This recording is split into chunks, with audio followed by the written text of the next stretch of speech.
বাইরে বাংলাদেশে প্রবাসী কল্যাণ মন্ত্রণালয়ের মধ্যে আর কোনো কল্যাণ নাই রে ভাই। প্রবাসীদের জন্য উনারা একটা আজাবে পরিণত হয়েছেন। দেখেন, আরিফুল হক চৌধুরী প্রবাসী কল্যাণ মন্ত্রী, প্রতিমন্ত্রী হচ্ছে নুরুল হক, দুজনের নামের সাথেই হক আছে, অথচ একটা প্রবাসীদের হকও উনারা আদায় করতে পারতেছেন না। আজকে 3-4 মাস হয়ে গেছে ক্ষমতায় আসছেন ভাই। লক্ষ লক্ষ প্রবাসী মধ্যপ্রাচ্যে আছে, ইউরোপে আছে, সৌদি আরব, কাতার, কুয়েত, ইউরোপের বিভিন্ন দেশে আছে। তাদের আইডি জটিলতার কারণে পাসপোর্টটা করতে পারতেছে না। এমআরপি থেকে এই পাসপোর্ট করতে গেলে দেখা যায় তার এমআইপি পাসপোর্টের সাথে ভোটার আইডি কার্ড কিংবা বার্থ সার্টিফিকেটের মিল না থাকার কারণে তারা ব্লক হয়ে আছে। ভিসার ডেট চলে গেছে, ভিসা রিনিউ করতে পারতেছে না, কাজের জায়গায় কাজ চলে গেছে। বাংলাদেশেও বৈধ পাসপোর্ট না থাকার কারণে কেউ ফ্লাইট করতে পারতেছে না, যাইতে পারতেছে না। চিন্তা করেন কত সমস্যা। এটার জন্য 2000-4000 মানুষ লক্ষ লক্ষ প্রবাসী আজকে ব্লক হয়ে আছে। দূতাবাসে ধর্ণা দিতে দিতে অনেক দূতাবাসে বলে সার্ভার ডাউন, অনেক দূতাবাসে বলে আপনার আইডিতে ম্যাচ করতেছে না। এই যে জটিল বিষয়গুলো অনেক প্রবাসী বুঝে না ভাই।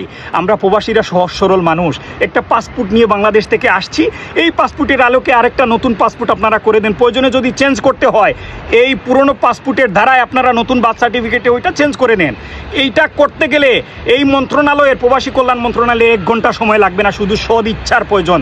কারণ একটা প্রবাসীও চোর নয়, ডাকাত নয়, বাটপার নয়, খুনি নয়, দর্শক নয়।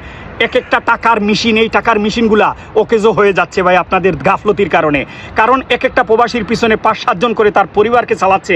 আর এই পরিবারের জন্য যে টাকা দেশে পাঠায়, এই টাকার কারণে বাংলাদেশের অর্থনীতির চাকা চালু আছে। আর এই চাকা চালু থাকার কারণে আপনারা মুছে তেল দিয়ে ক্ষমতায় আসেন।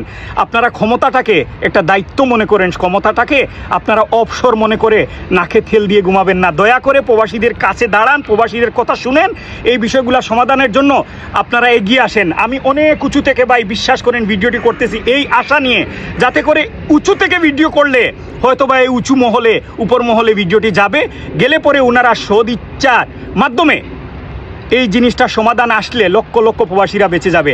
দয়া করে আপনারা যারা ভিডিওটি দেখলেন প্রবাসীরা, ভিডিওটি শেয়ার করে দেন। হয়তো বা আপনার সমস্যা নেই, কিন্তু আরেকজন ভাইয়ের সমস্যাটা সমাধান হয়ে যেতে পারে আপনার শেয়ারের মাধ্যমে।